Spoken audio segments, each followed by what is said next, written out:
Hello, everyone. Welcome to the Module 1 of the Bugbot online robotic course. So in this module, we'll concentrate on the construction of the Bugbot. Among the topic we'll cover, overview of the OLLO robotic systems. We'll mention real quick some of the free software that come with the robotic system, RoboPlus and R+Design. We'll describe and show video how to use the Rivet System. And then we'll also describe the main components of the OLLO Bugbot system. And then we'll talk about the construction option for the Bugbot kit. And then we actually do a walkthrough of the R+Design software, which is designed to help you put the bot together. Finally, what kind of option do you have to go beyond Bugbot? So let's get to it. The OLLO robotic system actually have three related kits, so we say. First, the action kit is really just you can build with it. There's a battery power, there's a motor. It's more or less like you can build little wind-up toys, but it's just made out of batteries and electrical motor. The one you have is called the Autobot. This one actually have more parts. You can build multi six-legged bug essentially, the full version, and we'll get into the detail a bit later. And then they have an OLLO called the OLLO Inventor Kit, which is have far more parts and more sensors and stuff like that. The nice thing about the OLLO Bot Kit is the first one that is programmable, okay? And the Inventor Kit, of course, is also programmable. So we won't get into the actual programmable aspect of the Bugbot kit in this module, but we reserve that for another later module. So let's go on. As far as software goes, there is something called RoboPlus Suite and R+Design. All these software are available on the UJ course website where you can download, and there will be an installation instruction on it also. The R+Design software is actually a three-dimensional CAD software. And what it does is it has various steps of how to assemble different parts together to build quite a few robots. And a bit later in this module, I will walk you through. You see this R+Design here? Okay, we'll walk it through for you to see. So when you install the software, you should be able to see these kind of desktop icon on the desktop of your PC. So let's get back to this, to our PowerPoint. So the RoboPlus software is the one that you need to use in order to program the bot to do whatever you want. Okay, and the main thing you're going to be using is something called RoboPlus Task. Fancy name for it is Integrated Development Environment, or IDE. You can hear that a lot. But we'll talk about this in another module. Let's talk about the Rivet system in more detail. The Rivet system is the one that's going to assemble the bot together. Different parts, different motor, different sensors together. They all use the Rivet system. And the Rivet system have two components, the sleeve and stem. So the sleeve is made, it look like this, and the stem is made like this. Notice that the stem have, like, shall we say, two teeth. They need to be lined up into the slot on the sleeve in order to push them down properly or assemble properly. Very important. Once you push the stem down the sleeve, that is a lock position. You cannot remove the stem out of the sleeve anymore. In order to use it from then on, you need to use a Rivet tool, which I will describe shortly. There are two sizes for the Rivet system. This is a long one. It's always in this gray color. It's designed to put 3 pieces of the OLLO frame together. There's also a short one. This one is multicolor. It has blue, orange, red, black, yellow, white, so on. They're all the same size, so you can mix and match different colors you need to, no problem.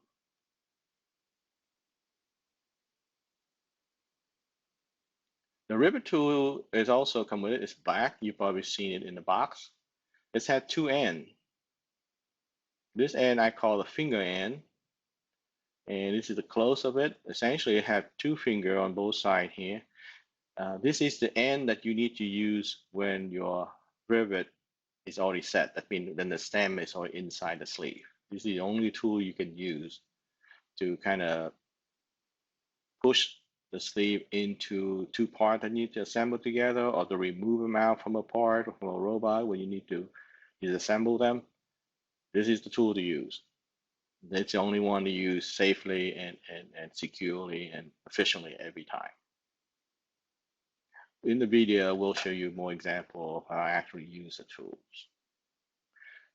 Next is I call the horn end, because what it does, it have two special protuberance here. It's used to fit directly on the horn, and usually a horn is a round piece that goes on top of a motor. Like you see, there's a motor down here and the horn here.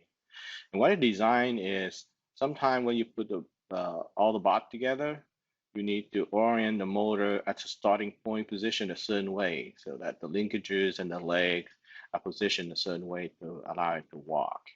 So that's the reason for this special part here. Also, you notice there's like a rod end. That end there, you can push a sleeve in or out of an assembly as you need it. Okay. So let's just walk over that the actual technique first, and then I have a video that show you all this. So the technique number one, first is you just take the sleeve by itself, you push it through two parts or something like that, and then it's locked in, and then you line up the stem with the little teeth line up with the slots on the sleeve, and you push it down, and voila, you get it done. Sometimes you may want to put the stem inside the sleeve first, and remember this is a lock position. Or sometimes you can find these because you have used a bot before, you have assembled into some kind of bot before, and then now you kind of disassemble them up, and then you want to assemble in a different bot or something. And then you're gonna your rivet gonna be in this shall we say made position or ready position or ready configuration.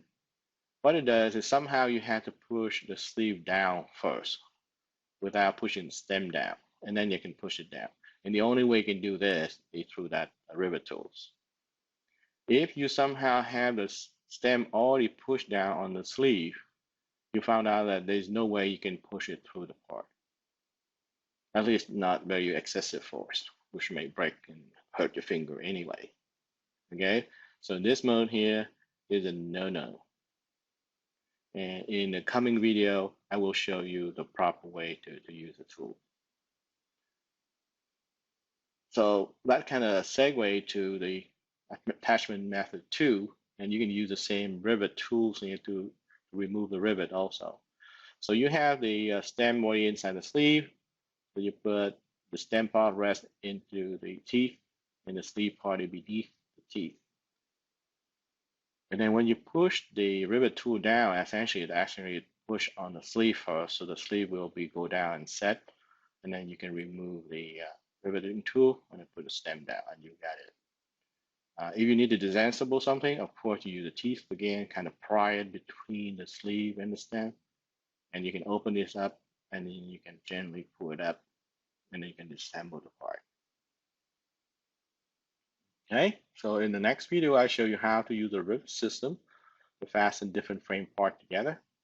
First, using a single rivet that provides you a pivot joint. That means the two parts can move relative to each other. And then if you use multiple rivet, you can achieve certain connection will be rigid and certain connection will be able to pivot. And then show you other use of rivet tools also. So here we go.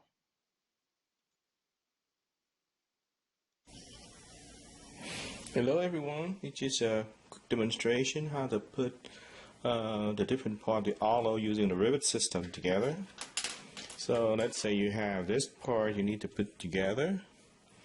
So you need to put this is technique 1, just put the sleeve in first, and then that will stay there. If sometimes there is a small place where you cannot put your fingers down, you can use the Rivet Tool to push it down. Once you've done that, you need to line up the stem and push it down.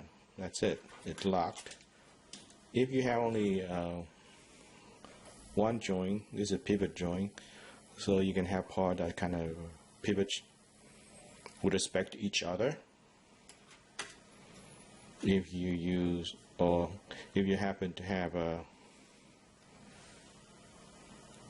rivet it's already put in, or you reuse from another time when you assemble the bot.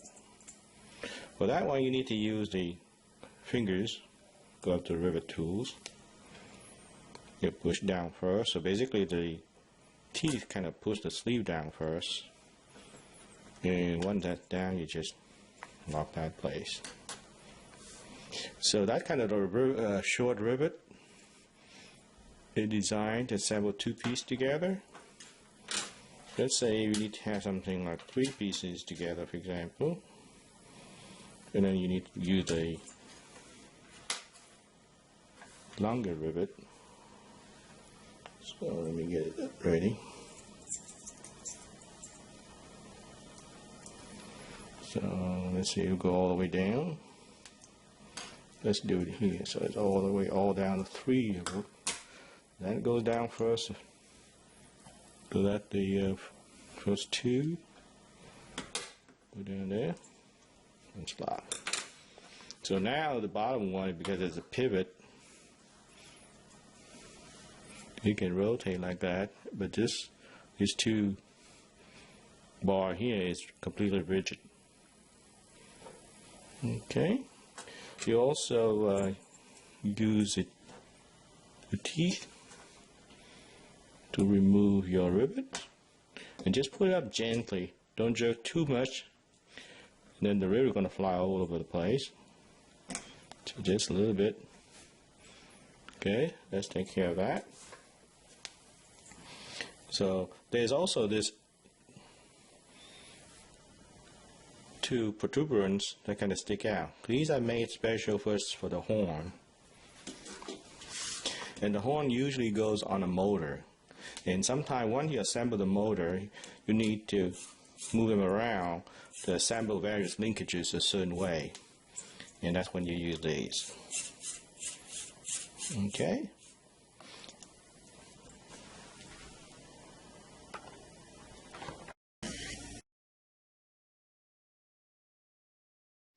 So let's get back to our PowerPoint then.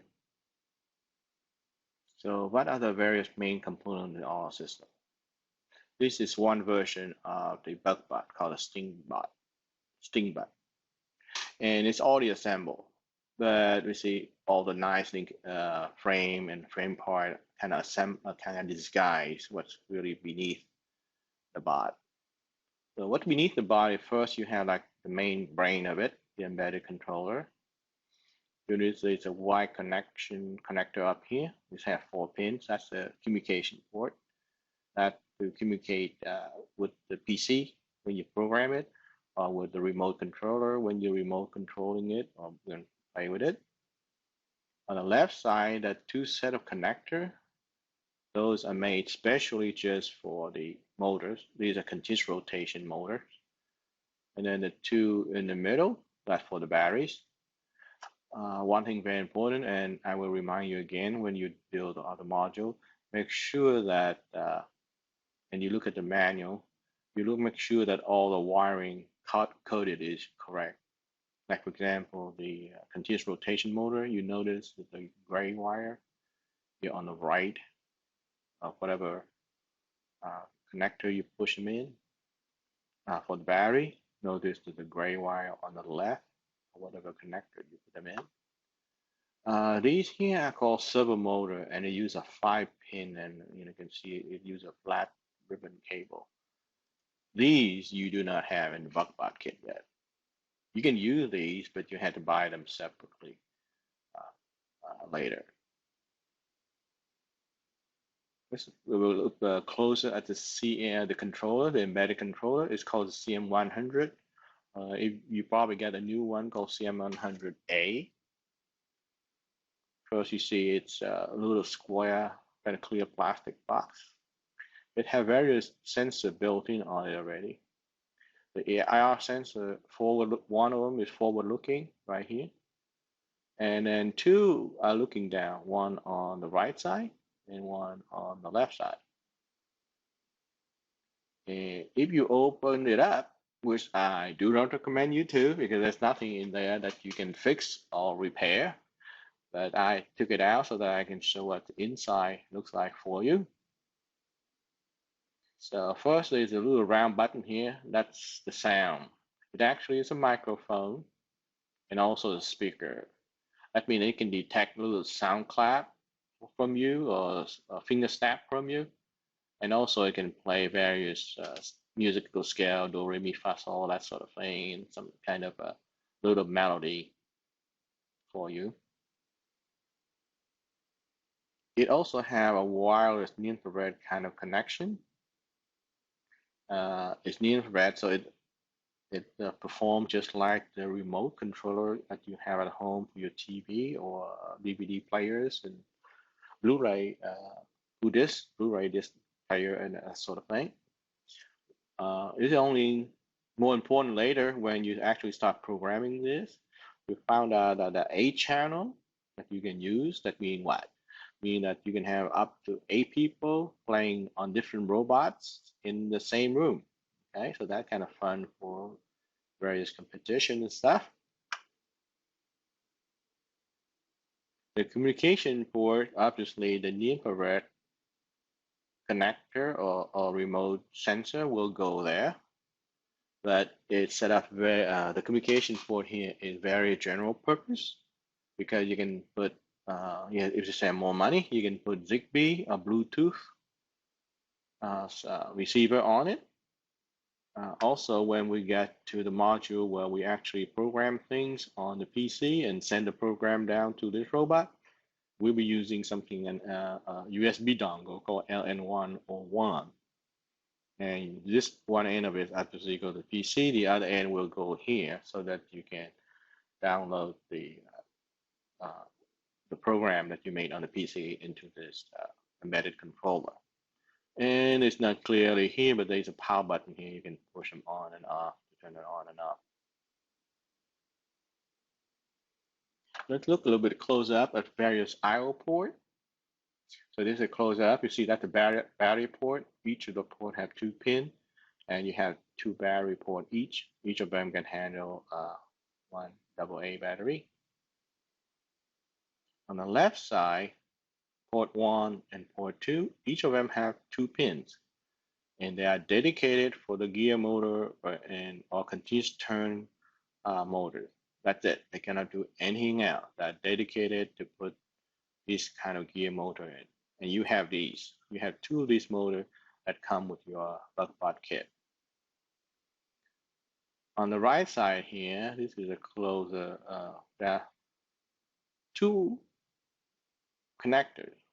Each connector has 5 pins in it, and these are used for the servo motor. So the ports are there, but the servo motor does not come with the Bugbot kit. You need to buy them at a later time on your own, or upgrade to the inventor kit, and then it has everything.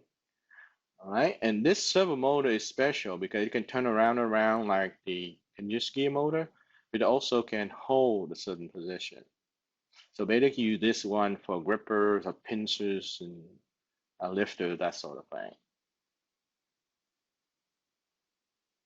And these are port 3 and 4. The 5-pin, the multi-purpose, and they can also be used as you can interface a more near-infrared distance sensor. They look like this one. And then you also push a touch sensor on it. Essentially, it's a touch. So if you can set up a Carbot, for example, and then when it bumps to the wall, it will trigger this touch sensor. Essentially, it's just an on-off switch. You also can put a little LED display. One side is blue, the other side red. So you can use that like a signal coding or a warning of some kind of condition is happening or something like that. And they are not in the Bugbot. The touch sensor, the near-infrared distance sensor, the LED display here are not in the Bugbot. You had to buy these separately so that you can use port 3 and port 4. As far as remote control option goes, like I mentioned for you before, there's a real physical controller called the RC100, and it uses near-infrared. It goes to near-infrared receiver, and the near-infrared receiver is plugged to the communication port on the CM100 or 100A. But if you are programming it from the PC, there's a window that will be able to pop up inside the RoboPlus software here, the RoboPlus task to be exact. Let's wait until it comes up. In this RoboPlus task, it can actually pop up a window, and that's why I call the virtual controller. So you can create code that use a remote controller, and you can troubleshoot and check it out, everything from the PC. And then when it's ready, you download the code to CM100, disconnect the PC from there, and then you can use a real controller to play with the bot. You don't have to be hooked up to the PC. As far as in constructing the Bugbot, the 4th version you can build with this kit. The Ladybug one, the Stingbug, the Beetle, and the Grasshopper. The Ladybug, the Stingbug, and the Beetle all share the same frame, just look like this. Only, shall we say, the top of the shell are different. You notice the legs and the forming are the same. Now, the Grasshopper or the Cricket is completely different. It's kind of unique on its own. You can build that one on its own. It has a different frame than the Ladybug, Stingbug, and Beetle. Okay. Next, what I do is I want to kind of trigger and walk through the R+Design. This software is designed so that you can build your own robot using the parts that already exist. And then as you assemble them together, essentially you kind of record your design. And then you can share your design with the rest of the world if you want to.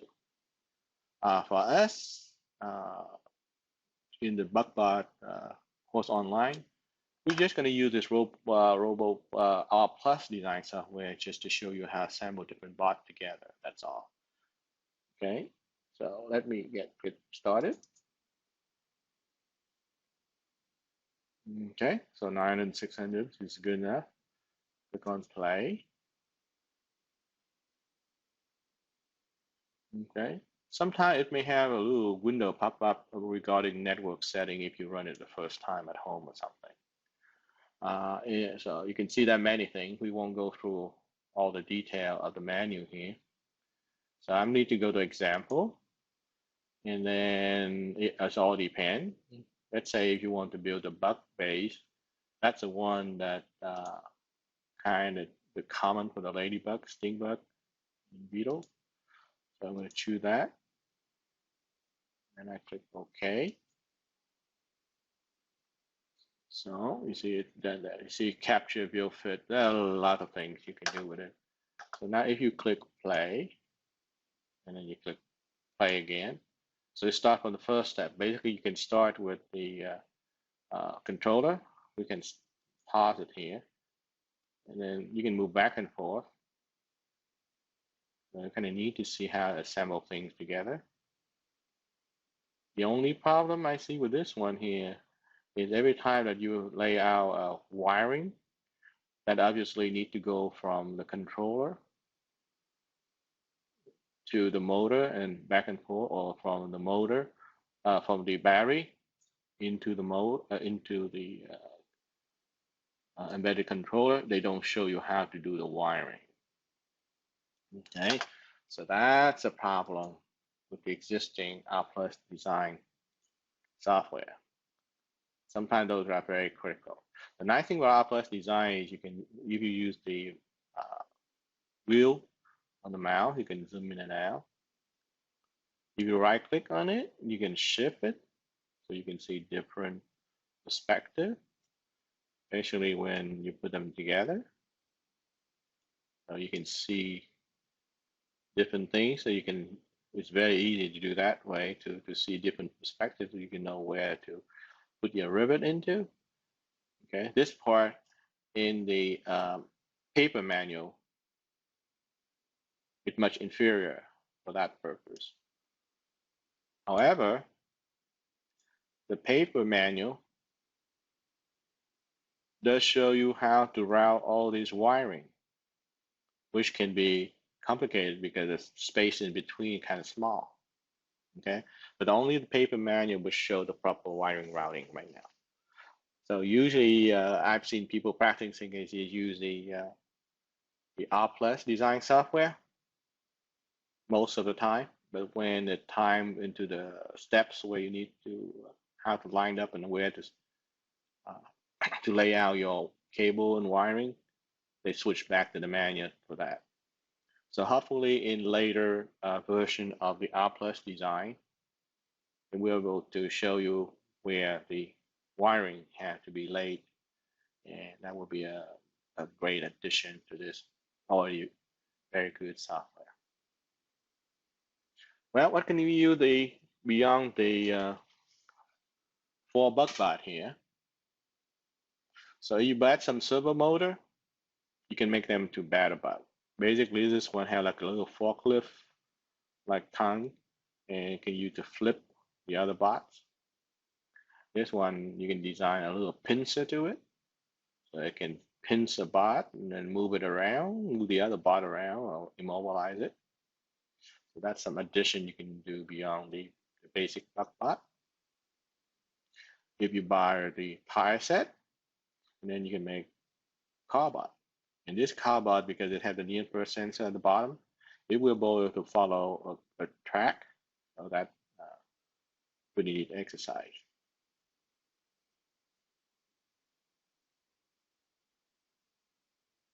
So that's this for module 1. Hopefully we'll see you in module 2.